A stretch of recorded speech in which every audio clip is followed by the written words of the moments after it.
Saat ini bisa kita katakan bahwa digitalisasi terestrial ini lagi menjangkau lokal-lokal. Itu publik kan nggak mengeluarkan biaya apa-apa, taunya dia terima barang, terima signal. Yang penting dia punya receiver. Kalau kita bicara analog switch off, pertanyaannya, yang mau disuruh switch off itu siapa? Assalamualaikum warahmatullahi wabarakatuh. Bertemu lagi kepada saya, Robi Putra Salim di Wobble Speak Up. Kali ini Wobble Speak Up kedatangan tamu yang luar biasa. Beliau datang jauh dari pusat, dari Jakarta. Beliau kali ini pengen berbagi bersama kita, yang tidak lain ilmu ini sudah terbiasa, yang sudah sering kawan-kawan dengar tentang apa itu digitalisasi. Nah, kebetulan beliau ini sudah punya pengalaman yang cukup mumpuni di bidang ini. Beliau sudah lama bergelut dalam dunia digitalisasi dan media. Jadi beliau sangat memahami seluk-beluk digitalisasi ini, dan beliau juga salah satu pelaku untuk digitalisasi salah satu TV yang ada di negeri ini. Kita sapa dulu beliau, Pak Safrullah. Halo Pak, selamat malam Pak. Malam. Ya, beliau adalah Pak Safrullah. Beliau adalah Bang Icaf. Kita panggil Bang Icaf aja biar lebih akrab ya teman-teman ya. Jadi Bang Icaf ini bisa kita katakan sebagai senior media spesialis. Ya. Beliau juga mantan direksi dari TVRI. Beliau yang turut serta berperan dalam digitalisasi TVRI se-Indonesia Bang ya. Tepatnya beliau telah meninggalkan legasi yang cukup hebat untuk TVRI di negeri ini. Beliau terakhir meluncing berapa banyak digitalisasi Bang? Pada saat 2017 saya tinggalkan TVRI itu 116 pemancar digital. 116 pemancar digital. Dengan target berapa banyak ini Bang? Ya kalau bicara target analog itu TVRI memiliki 361 titik. 361 lokasi pemancar untuk melayani 85% wilayah Indonesia. Oke. Itu baru mencapai 85%. Ya, karena memang ada daerah-daerah tertentu yang blank spot ataupun daerah-daerah terpencil lainnya yang masih belum bisa terjangkau. Nah, dari situ saja melihatnya bahwa kalau mau mungkin apakah dia terjadi simplifikasi. Kalau simplifikasi barangkali kita nggak tahu sejauh mana simplifikasi dari analog ke digital itu. Tapi kalau mau disamakan, tentunya ya berarti dari 116 itu baru sampai separuhnya. Kalau bicara wilayah layan ya. Iya, berarti cukup besar ya kawan-kawannya tugas dari Pak Safrullah ini. Ya Bang Icaf tadi. Icaf. Iya. Oke Bang Icaf, sebelum kita masuk topik yang lebih jauh, bicara digitalisasi, mungkin kawan-kawan di sini juga masih bingung Bang. Mereka emang sering dengar kata digital, apalagi untuk kalangan anak-anak milenial nih Bang. Digital ini sudah nggak asing Bang. Sebenarnya digitalisasi ini apa sih Bang? Kalau menurut Abang? Kalau bicara digital itu, kalau saya sih sederhana saya melihatnya. Ada dua. Dari sisi mana? Dari sisi produksi atau dari sisi penyiaran? Ya kan? Kalau dari sisi produksi sebetulnya sudah lama digitalisasi itu sudah mulai masuk. Sejak setahu saya aja digitalisasi island TVRI itu sudah mulai diimplementasikan dengan proposal yang diusulkan mulai dari tahun 90-an, ya kan? Baru implementasinya itu pun masih digital island namanya. Digital island itu baru diimplementasikan tahun 2000 bantuan Jepang. Nah itu bicara dari sisi perangkat produksi, perangkat kreatifnya. Jadi 2000 itu digital di bagian produksi tadi sudah ada. Iya, mulai dari misalnya kamera, terus kemudian dari perangkat-perangkat studio facility gitu kan. Iya. Nah itu TVRI sudah memasuki tahap-tahap digitalisasi island namanya. Jadi bertahap. Nah itu sudah masuk tahun 2000 ya. Lalu kalau bicara dunia ya teknologi digital sih dari sisi produksi kreatif konten sudah lama, bukan baru. Nah, jadi tadi ada dua. Dari sisi mana? Mau sudut pandang dari sisi mana? Dari sisi produksi atau dari sisi penyiaran? Iya. Nah, yang dimaksudkan oleh pemerintah saat ini adalah penyiarannya, pendistribusian konten, pendistribusian dari materi visual, materi video, materi TV, televisi itu adalah memasuki era penyiaran digital. Gitu. Jadi digitalisasi ini bisa kalau di dalam dunia media pada khususnya bisa kita lihat di produksi dan di distribusinya Bang ya. Ya. Dan sudah terjadi sejak 2000.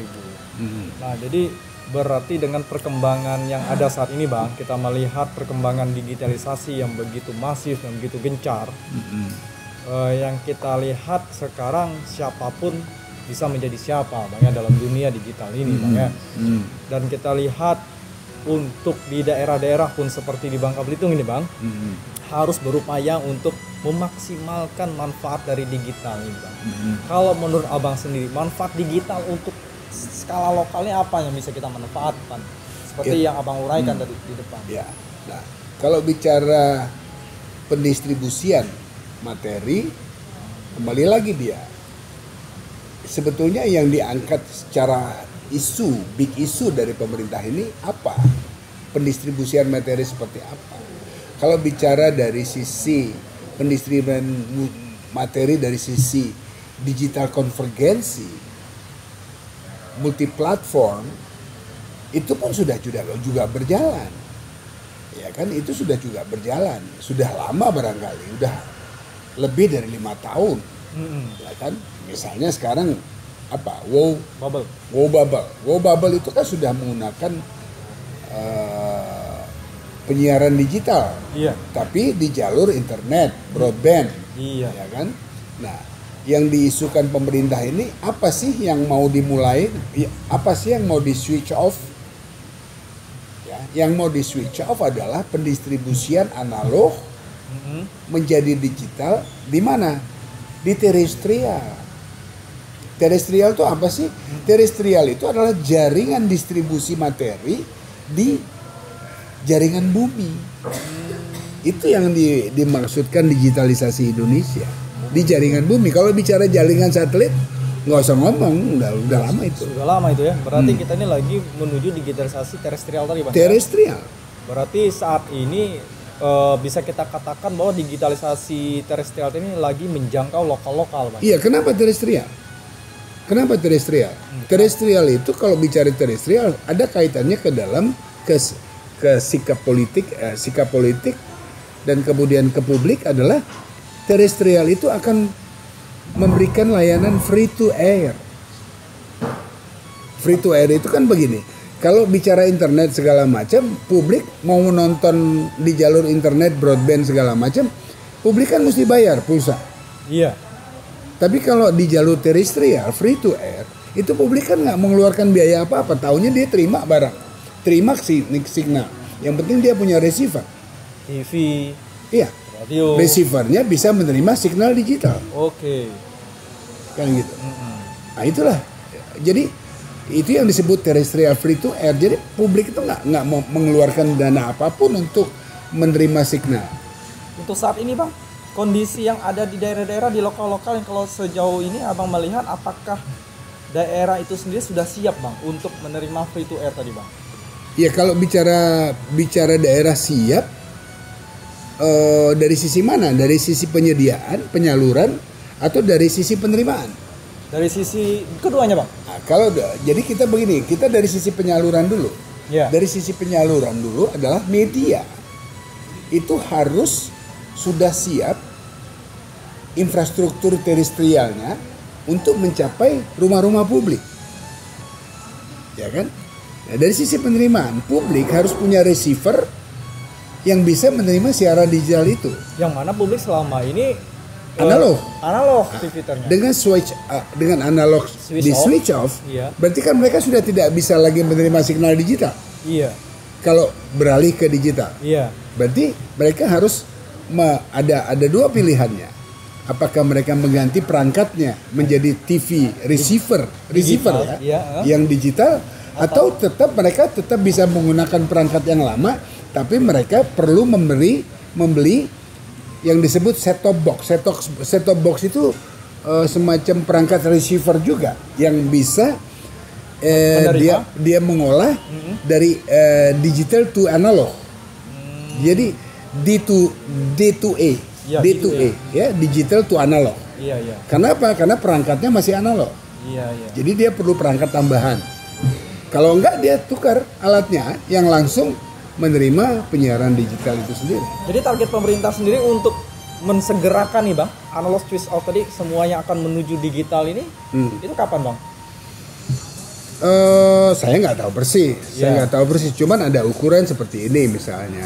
Pada saat saya direksi TVRI, 2014 itu mulain bahwa kan isu digitalisasi Indonesia itu kan sempat ditetapkan analog switch off itu akan dilakukan 2018.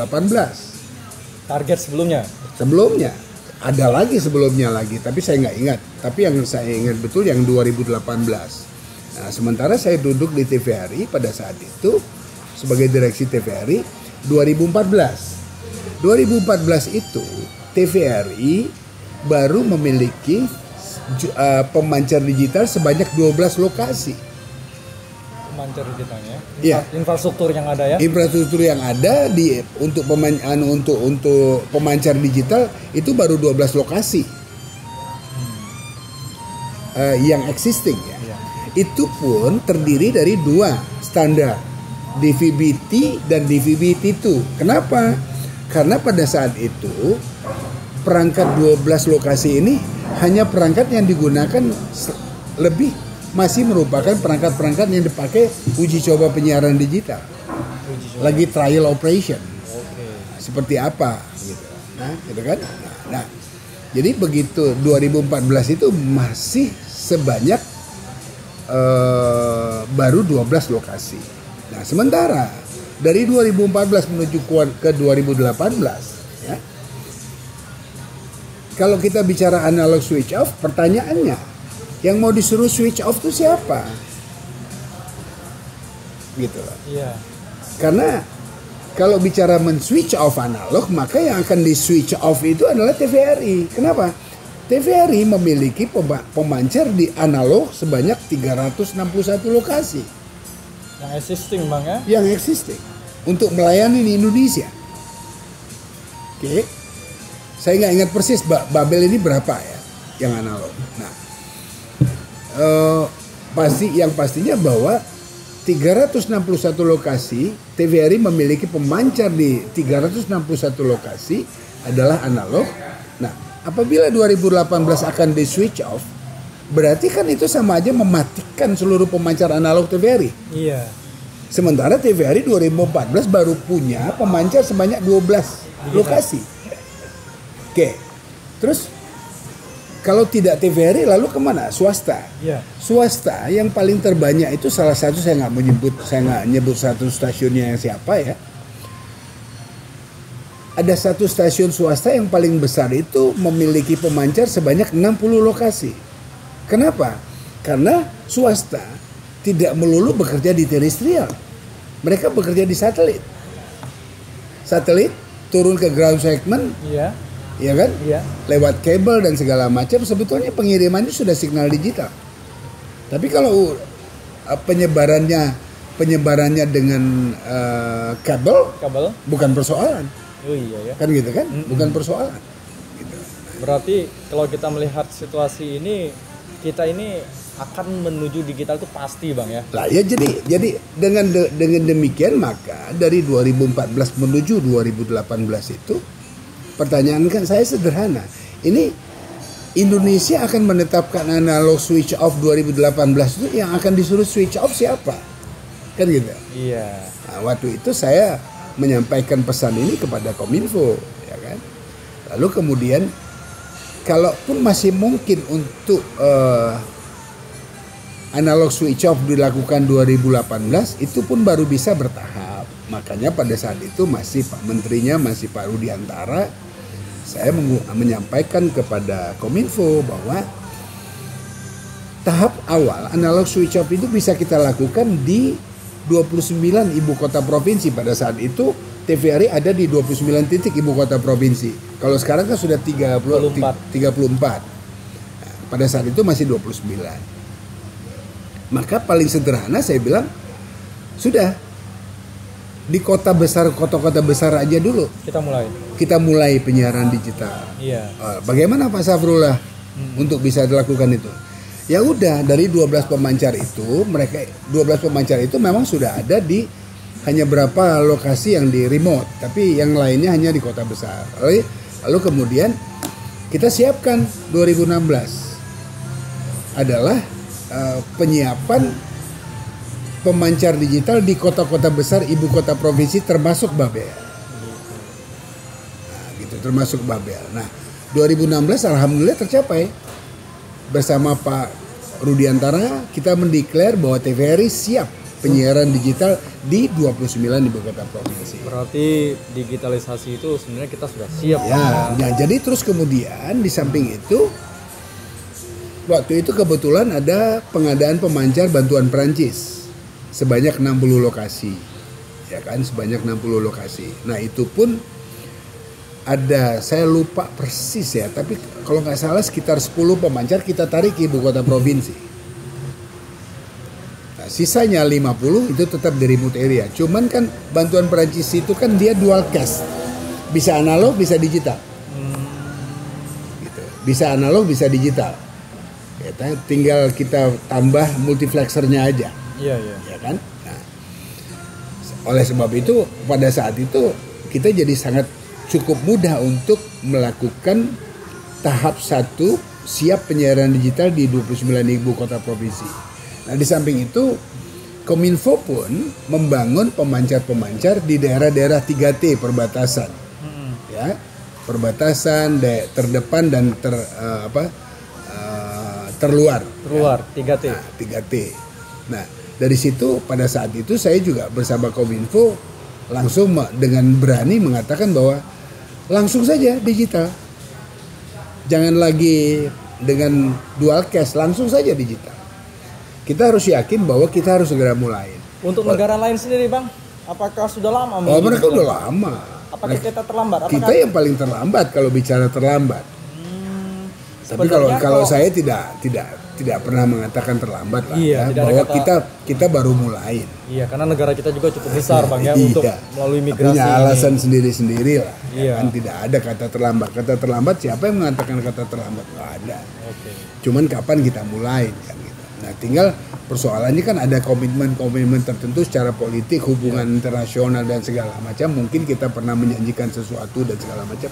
Data saya nggak mau bahas itu. Iya, Bang. Jadi mau bahas itu bukan urusan saya. Siap. Jadi sekarang kita sudah terlanjur nih, Bang, untuk migrasi ke digital ya. Bukan terlanjur, harus ke digital karena sudah tuntutan ini, Bang, ya. Nah, kalau Abang melihat sendiri, Bang, digitalisasi ini untuk kawan-kawan di lokal, Bang, untuk teman-teman yang ada di daerah nih, Bang, seperti kami yang ada di Bangka Belitung, apa yang kami bisa manfaatkan, Bang, dari digitalisasi ini sendiri, Bang? Kalau lihat perkembangan digitalisasi ini semakin cepat ini, Bang. Kembali lagi penyiaran digital. Ya kan, kembali lagi penyiaran digital. Penyiaran itu kan pendistribusian kepada publik. Oke. Dari stasiun, dari pemancar ke perangkat penerima di tengah publik, kan gitu. Iya. Nah, kalau analog, satu frekuensi hanya satu stasiun TV. Ketika analog ya, Bang, ya? Itu analog. Iya. Satu frekuensi hanya satu stasiun TV. Tapi kalau digital enggak. Satu frekuensi bisa digunakan banyak stasiun TV. Kalau yang terakhir itu antara 12, ya kan? Tapi teknologi kompresi terus. Sehingga kapasitas yang tersedia itu bisa semakin banyak TV-nya. Berarti ini akan melahirkan peluang-peluang baru. Oh iya, nah sekarang kita katakan aja seperti ini. Kalau saya terakhir teknologi yang dipasang di TVRI, saya yakin 20 TV bisa, 20 stasiun TV bisa. Oke, katakanlah kita kembali lagi tadi ke 12 saja. Iya. Iya kan? Berarti untuk stasiun Babel sendiri, TVRI Babel bisa 12 TV. Itu ada 12 saluran. 12 saluran. Nah, kalau 3 saluran dipakai oleh siaran nasional, 1 saluran dipakai untuk lokal, maka baru 4 dipakai oleh stasiun TV Babel. Iya. Berarti masih ada sisa 8 slot. 8 slot untuk lokal.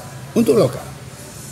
Nah, 8 slot untuk lokal ini kan bisa ada stasiun TV lokal mau numpang dengan penyewaan slot Ya, atau mau kerjasama penggunaan slot begitu ya. dengan TVRI kan gitu. Iya, iya. Siap. Jadi akan ada 8 slot tersedia untuk digunakan, dioptimalkan di layanan lokal Babel. Gitu. Oke, jadi kawan-kawan di lokal masih bisa Oh, memanfaatkan sangat ini. bisa, sangat bisa. Sangat bisa. Kalau Abang melihat TVRI di situ pada posisi sebagai local provider namanya. oh berarti ketika digitalisasi ini perannya TVRI akan Berkembang sebagai berkembang juga, sebagai network provider kan. Dia tidak hanya penyelenggara konten tapi dia juga sebagai network provider. Jadi kawan-kawan kalau misalnya pelaku konten-konten ini Bisa. mendapatkan manfaat Bang. Bisa, sangat bisa. Terbuka itu. Jadi peluang untuk lokal, media-media lokal bersinergi dengan TVRI, berkolaborasi dengan TVRI dari sisi penyiaran, maka teknologi pemancar digital itu membuka peluang untuk stasiun TV lokal berkembang. Nah, kalau kan ada yang disebut Asosiasi Televisi Siaran Digital Indonesia. Itu TV-TV siaran digital itu mereka yang memang dipersiapkan untuk TV-TV siaran digital yang mereka sendiri tidak punya pemancar dan memang tidak perlu lagi. Mereka tidak perlu menyiapkan pemancar kecuali mereka menggunakan fasilitas infrastruktur yang tersedia. Nah, kalau di Babel ini dengan apa yang sudah dilakukan sejak 2014 kemarin, ya kan? Maka Babel ini sendiri pun sudah siap. Tinggal persoalannya berapa titik yang harus dikembangkan. Ada 2 kemungkinannya. Apakah akan dikembangkan sendiri oleh TVRI atau ada kontribusi Pemda lokal untuk lebih membuat dinamika pengembangan media lokal itu lebih tinggi. Nah, sebetulnya TVRI itu kan ada 2. Bisa dibiayai oleh anggaran APBN dan bisa dibiayai oleh APBD. Iya. Itu tinggal tergantung kebijakan lokal. Kalau misalnya Babel pengen segera mempercepat agar titik-titik pelayanan publik di siaran digital itu cepat berkembang, ya kan? Jangan nunggu TVRI, inisiasi, langsung bangun infrastrukturnya. Sehingga nggak ada lagi yang namanya daerah blank spot di Babel itu. Semua terlayani. Blank spot. Ya, untuk saat ini juga Bang Kabitung kalau kita melihat datanya Bang, ada 41 titik yang masih blank spot. Ya. Jadi kalau misalnya blank spot itu kalau misalnya ada digital sebenarnya itu bisa teratasi Bang ya. Ya. Nah, TVRI terakhir sejak waktu saya direksi sampai berakhir masa tugas saya, dari 12 pemancar digital yang tersedia, Iya. alhamdulillah saya meninggalkan TVRI 2017 itu sudah menjadi 116 pemancar digital. Ya kan? Itu semuanya bantuan Kominfo. Kalau TVRI nggak punya duit. TVRI nggak punya duit. Dia nggak punya kemampuan untuk itu. Nah, terus kemudian,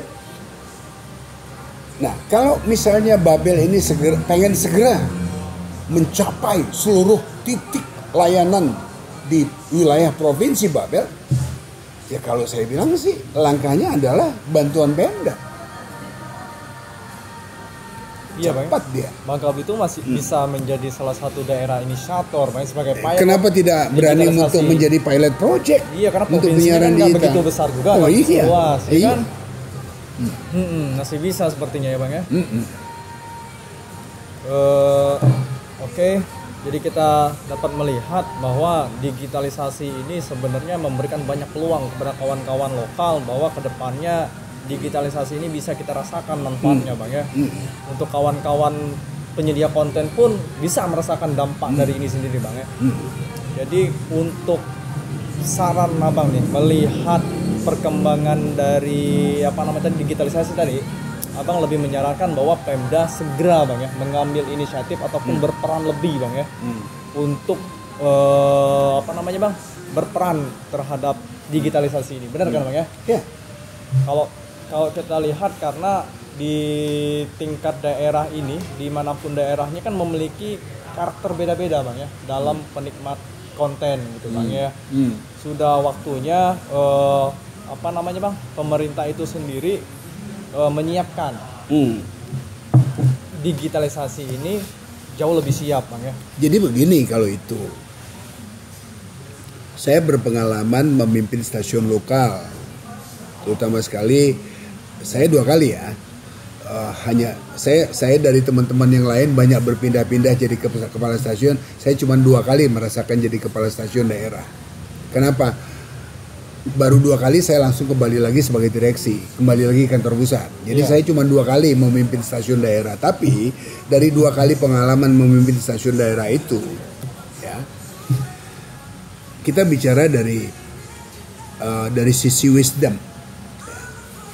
Saya percaya bahwa daerah masih tetap lebih menyukai, lebih mencintai produk-produk lokal daripada produk-produk siaran nasional. Karena ada keterkaitan emosionalnya Bang. Oh iya, kan media itu kan memang media itu adalah sangat erat kaitannya dengan emosional tadi. Menjembatani Emosional publik tadi. Jadi kan saya mengatakan bahwa misalnya Robi bikin berita, Robi membuat pesan untuk publik, atau Robi membuat pesan untuk publik, atau Robi menyalurkan pesan dari publik untuk publik. Mana yang Robi paling pilih? Menyalurkan pesan publik. Menyalurkan pesan. Menyalurkan pesan itu ada interaktif berarti kan? Iya.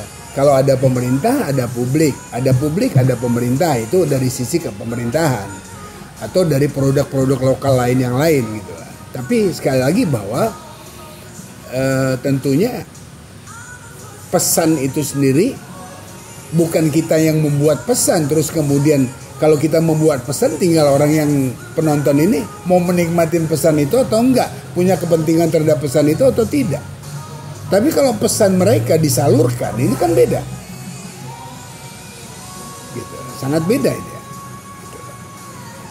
Jadi kalau misalnya Bang, kalau kita melihat kan yang namanya perkembangan teknologi ini kan seperti bilah mata pisau Bang. Bisa memberikan manfaat juga bisa memberikan dampak Bang. Dengan kemudahan teknologi yang Abang sampaikan tadi kepada lokal ini Bang, untuk memanfaatkan digital juga akan menimbulkan ancaman Bang. Bagaimana Bang melihat ancaman-ancaman digital ini bisa diantisipasi oleh masyarakat di daerah Bang? Karena kan dengan kemudahan digital ini kan yang namanya kebanjiran informasi, kebanjiran konten dan isu-isu yang belum Bang, secara kebenaran itu belum teruji gitu Bang. Bagaimana Abang melihat dari ancaman digital ini sendiri Bang? Ancaman itu dari sisi mana? Dari sisi peran? Dari sisi peran atau dari sisi konten? Dari sisi konten ya. Kalau dari sisi konten, saya tidak pernah melihat sebagai sebuah ancaman. Gitu Bang? Oh iya, kita orang media harus yakin tidak menjadi sebuah ancaman. Yang perlu kita lakukan adalah pendewasaan publik. Itu yang perlu dilakukan. Euforia digital sangat memungkinkan membuat publik, tadi kan saya bicara bahwa kita bicara talenta, dari sisi talenta media. Kalau dulu misalnya kameramen, reporter, kalau dulu kan terbatas. Kenapa? Oleh teknologi dia terbatas. Kenapa? Mau beli kamera aja mahal. Terus mau punya stasiun TV, ya kan? Iya. Mau punya stasiun TV mahal. Tapi kan tidak berlebihan kalau saya katakan ini stasiun TV. Iya, bisa produksi. Bagi berita. saya seorang media televisi, saya katakan ini stasiun TV. Dia bisa memproduksi, dia bisa ngedit, bisa distribusi, dia bisa mendistribusi. Iya. Berarti ini stasiun TV. Kan gitu. Iya. Nah, dulu talenta itu yang berkesempatan berkembang dengan talentanya menjadi sangat terbatas. Kenapa? Teknologi yang akan tetap ada itu barangkali penjahat media. Kalau kita bicara dengan engineering entrepreneurship, bukan engineering entrepreneurship, konsep social engineering, sorry. Iya, social engineering. Social engineering. Rekayasa sosial. Kalau saya terbiasa berpikir positif. Social engineering bukan kejahatan. Maksud dari social engineering adalah semua perencanaan media. Tinggal tujuannya negatif atau positif. Dulu. Nah, sekarang digital adalah solusi. Yang 90 terabaikan tadi sama digital nggak ada lagi yang terabaikan. Semua punya kesempatan untuk mengeksplorasi talenta. Mengasah. Nah, bagi orang-orang yang biasanya mereka menjadi ahli media karena mereka punya kesempatan menjadi ahli media dengan teknologi yang tersedia tadi, tiba-tiba dia melihat ini sebagai ancaman. Kenapa? Dia punya pesaing baru. Bermunculan saingan-saingan baru. Iya. Nah, sekarang mau kita lihat secara apa? Mau lihat secara saingan atau mau lihat ini sebagai suatu dinamika? Adik-adik kru ini jangan merasa melihat jadi banyak nih orang ahli media, jangan. Yang namanya kreatif konten. Ini persoalan. Mau 1000 talenta, kalau talenta yang paling mumpuni hanya cuma ada 10 orang, ya nggak akan bisa berkembang. Itu rahasianya. Jadi resepnya kita jangan pernah takut untuk berkompetisi. Ya, ketika dia takut berkompetisi, karena dia memang talenta itu kan kita nggak bisa mengukur kemampuan seseorang. Ketika dia udah bisa belajar, dia punya teknologi, dia mampu itu. Seperti kita aja anak-anak di rumah. Aku kaget-kaget. Secara kreatif mereka bisa tiba-tiba gila, luar biasa. Kenapa? Teknologi tersedia. Dukungan terhadap kreativitas itu muncul. Lalu mereka dengan Google aja mereka mencari referensi banyak dan cepat. Kalau dulu kan kita perlu jalan-jalan jauh untuk mencari sekedar referensi. Nah, sekarang enggak, cuman buka Google. Iya. Tapi ada yang mereka tidak punya. Apa? Konsep. Jiwa dan konsep. Nah, inilah titik balik. Kalau bicara jiwa dan konsep, ini titik balik yang tidak boleh selesai oleh negara ini, oleh dunia lah katakan. Iya. Pembinaan mental orang itu kan tetap diperlukan. Moral terhadap bagaimana menyelenggarakan kreatif konten, ya kan? Di sinilah peran negara itu, Bang. Bagaimana etika, dasar-dasar media seperti apa dampak media bagi pengembangan sosial kemasyarakatan. Karena dampak dari media ini multidimensi, Bang. Iya, kalau mereka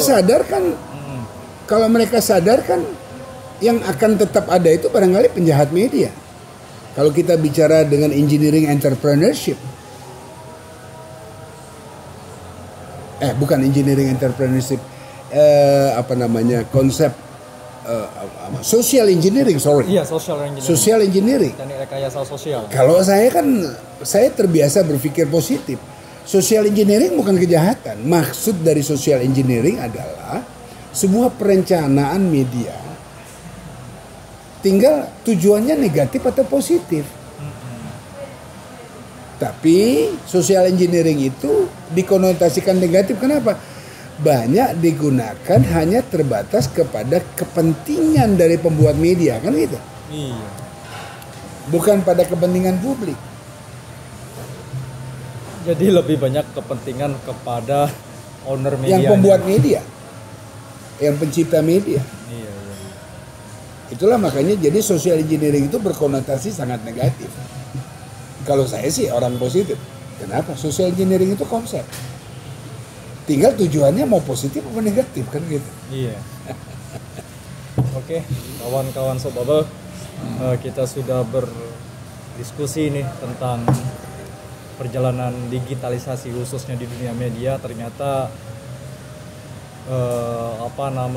cukup luas ya kalau kita mau bahas ini, Bang ya. 30 menit kita bersama ini akan terasa kurang karena kita ketemu orang yang pas pada bidangnya. Beliau sangat sudah mumpuni lah dalam dunia media ini. Bahkan beliau melihat media itu sendiri digitalisasi media ini jauh lebih dasar.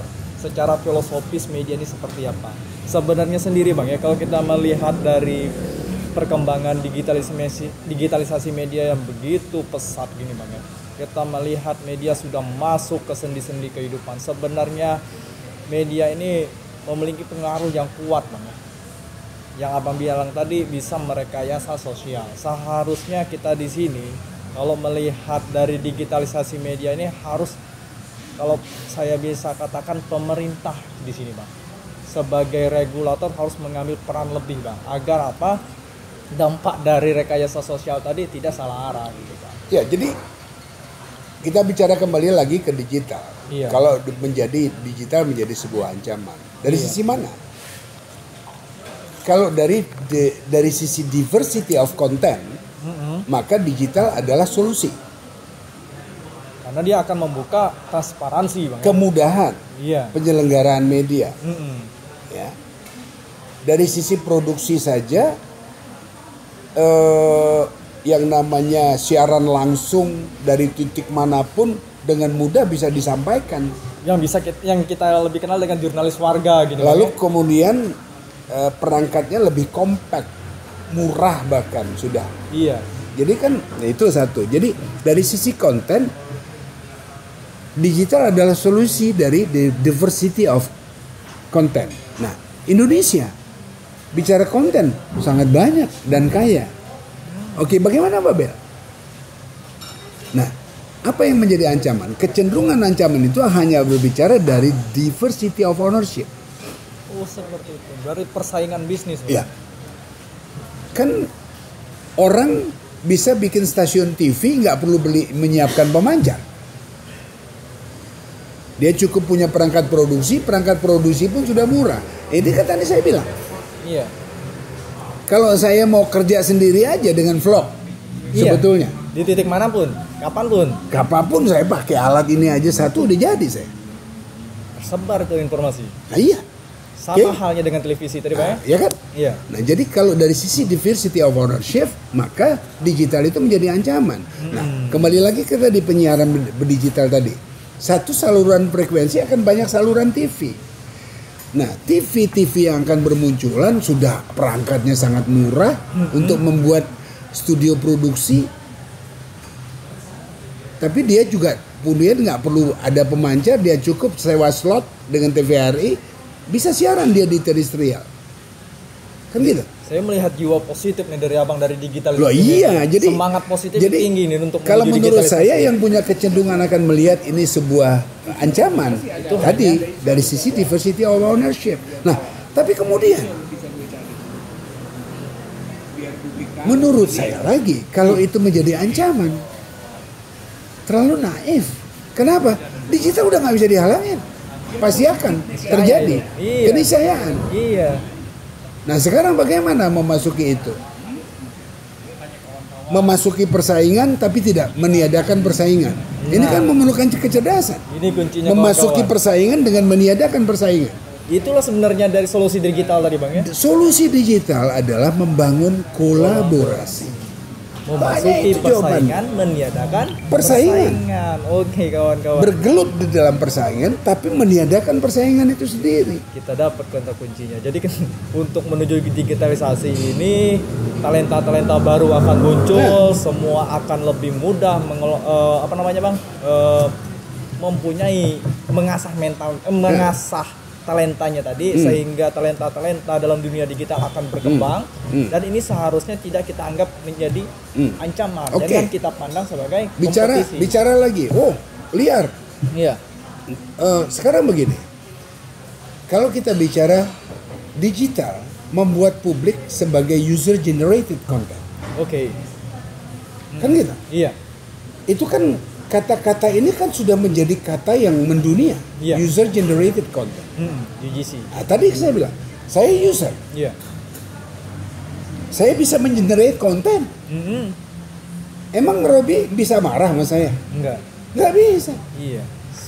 Semua terbuka kesempatan. Oke. Negara menurunkan ITE. Iya. Kalau saya sama sekali tidak melanggar ITE. Dengan etika yang ada Bang. Walaupun gue nggak punya izin. Iya. Yang menikmati adalah publik. publik terdidik, publik berwawasan, Terhibur. konten gua bagus, Iya. punya budaya. Lu mau apa lu? Iya. Persaingan sehat dong ya Bang ya. Yang perlu kan itu bagaimana membangun. Jadi kalau kita punya tanggung jawab sebagai bangsa, sebetulnya kita harus tahu. Janganlah kita jadi media yang mencari racun terus dikembangkan. Suatu saat racun-racun itu hilang. Makanya saya cerita bahwa kalau saya, hoax itu bukan musuh. Berarti bukan lawan hoax. Bukan, hoax itu nggak perlu dilawan. Hoax itu adalah kekayaan. Yang perlu adalah pengimbangan hoax itu. Tabayun kalau kata kita. Iya. Ya kan? Cari diklarifikasi. Sejauh mana kemampuan kita mengklarifikasi sehingga publik yakin bahwa kita sudah memberikan kebenaran atas informasi. Oh begini. Kalau kan kita nggak bisa bilang itu hoax. Nggak bisa kan cuma bilang hoax. Sebelum kita tabayun. Kita tabayun. Tabayun perlu kecerdasan nggak? Perlu. Nah, Kekayaan materi gitu kan. lah iya. Kita dengar hoax. Kita tertantang oleh hoax itu membuka referensi. Bener nggak sih ini hoax? Kita buka sejarah, kita buka buku pengetahuan, kita buka apa segala macam. Nah, habis itu kita kembalikan kepada publik. Saya menemukan ini kalau bicara agama, bicara dalil, ini dalilnya. Ini keliru. Dasar untuk mengatakan keliru, Ketika kita punya data. kita sudah punya data. Begitu kita diyakini oleh publik bahwa kita melakukan klarifikasi secara meyakinkan, kurasa Wow TV akan ditunggu orang. Wah, kalau ada hoax kita tunggu Wow TV, apa kabarnya tentang hoax tadi? Iya. Karena publik sudah percaya dengan Wow TV. Bukan kita menyampaikan hoax itu terus kita kembangkan, bukan. Itu tanggung jawab dong. Tapi kalau hoax menjadi ancaman, tidak. Jangan jadi ancaman, justru hoax itu adalah kalau menurut saya hoax itu buku pintar. Buku kecerdasan, Akses kita untuk mencari pengetahuan lebih. mengolah wawasan, Iya. mencari kebenaran. Makanya saya bilang saya tidak pernah takut dengan hoax. Justru terima kasih ada hoax, ada isu yang bisa gua kawal, ada isu yang bisa gue cari. Biar publik tahu ini yang benar. Itu. Wow, perspektifnya sangat berbeda dari yang lain. Bisa kita lihat. Ya ini positif negatifnya tergantung kita cara berpikirnya aja. tetap bagaimana kita mengelola wawasan ya, Bang ya. Makanya kawan-kawan sebagai generasi digital ya Bang, kita bicara digital ini perkuat literasinya ya, perkuat literasi digital, bahwa digital ini sebenarnya kalau kita bisa melihat dari apa yang disampaikan oleh Bang Icat tadi sebenarnya banyak sekali dampak-dampak positifnya. Malah kalau kita bisa katakan dengan digital ini malah kita lebih memiliki wawasan yang cukup Bang ya, untuk melihat dunia ini secara luas kalau aku lihat Bang. Nah, mungkin kita cukupkan Bang diskusi kita hari ini. Kita sudah melihat bahwa dari apa yang disampaikan oleh Bang Icap ini sendiri, kita melihat bahwa digital ini memiliki banyak fungsi positif. Harus kita melihat di sisi positifnya, harus kita nikmati dampak positifnya. Dan kita sebagai orang lokal dengan hadirnya digital ini seharusnya mendapatkan peluang lebih, Bang ya. Jangan seperti kita bisa katakan kita katak dalam tempurung. Dengan digital inilah kita bisa membuka boundless, Bang ya, tanpa batasan. Mungkin itu aja dari kita Wow Bubble Speak Up edisi kali ini berbicara digital. Terima kasih kepada Bang Icap yang telah membersamai kami membahas digital ini. Semoga konten ini dapat memberi wawasan baru kepada kawan-kawan tentang digitalisasi. Akhir kata, terima kasih Bang telah bergabung bersama kami. Sudah jauh-jauh hadir ke Bangka Belitung dan membagi waktunya bersama kami. Akhir kata, wassalamualaikum warahmatullahi wabarakatuh. Waalaikumsalam.